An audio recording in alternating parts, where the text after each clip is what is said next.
Hello, तर आज बनवणार आहोत आपण ओले बोंबील।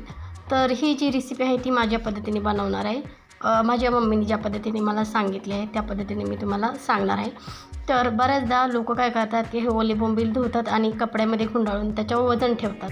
तसं न करता वजन कोणत्याही प्रकारचं वजन किंवा कपड्यामध्ये न गुंडाळता आपण हे बोंबील कसे कुरकुरीत आणि आतून मऊ अशा पद्धतीने कसे बनवायचे हे तुम्हाला या व्हिडिओमध्ये दाखवणार आहे। तर हे ओले बोंबील मी पहिले स्वच्छ पाण्याने धुवून घेतलेलं आहे। त्याला लिंबू आणि मीठ चोळून घेतलेलं आहे आणि त्यानंतर हे जे ताट आहे असं तिरक्या पद्धतीने ठेवा की जेणेकरून त्यातलं सगळं पाणी हे वेगळं होईल आणि फिश ही वेगळी राहील। तर पाणी निथळण्यासाठी अर्धा तास तरी हे ताट तसेच ठेवून द्या।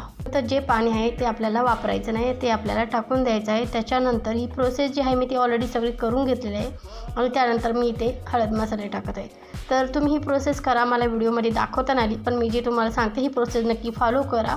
तर आता या फिशवर आपण काय मसाले टाकणार आहोत, त्याच्यामध्ये हळद, मीठ, घरचा वापरातील लाल तिखट मसाला, तुमच्या आवडीनुसार तिखट कमी जास्त करू शकता, धणे पावडर इथे टाकून घेतले आणि व्यवस्थितरित्या चोळून घेतलेलं आहे। आणि हो, मीठसुद्धा इथं टाकायचं आहे कारण मीठ हे त्या पाण्यामध्ये निघून गेलेलं असतं, त्यामुळे इथे आपण मीठ पण वापरायचं आहे। तर फिश कुरकुरीत व्हावी म्हणून इथे आपण कोटिंगसाठी एका ताटामध्ये रवा घेतलेला आहे। 3 चमचे रवा, 2 चमचे तांदळाचे पिठी आणि मीठ घेतलेलं आहे। त्यासोबत थोडंसं 1 चमचा बेसन पीठ याच्यात घेतलेलं आहे आणि व्यवस्थितरित्या मिक्स करायचं आहे। याच्यामध्ये तुम्ही मिरची पावडरसुद्धा टाकू शकता। तर आता हे कोटिंगमध्ये आपण चांगले फिश घोळून घ्यायचं आणि तव्यामध्ये तेल टाकून त्याच्यामध्ये व्यवस्थितरित्या फ्राय करायचं आहे।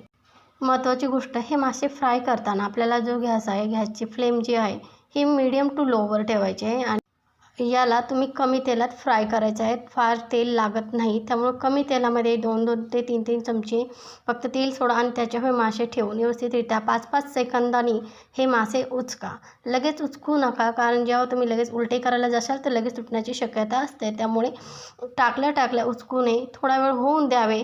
दोन्ही साईडसुद्धा असे उलटे करताना 5-5 सेकंद होऊन द्यावे आणि मग ते उचकावे, म्हणजे मासेही कुरकुरीत होतात। झाले की ते एक साईडला कडाला करून ठेवा आणि नवीन म्हणजे मासे वळून पुन्हा मध्ये तेलामध्ये सोडा।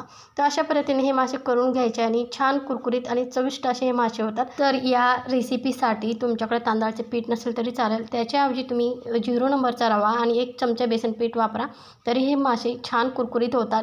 तर रेसिपी नक्की ट्राय करा आणि आवडली तर लाईक, शेअर, सबस्क्राईब करायला विसरू नका।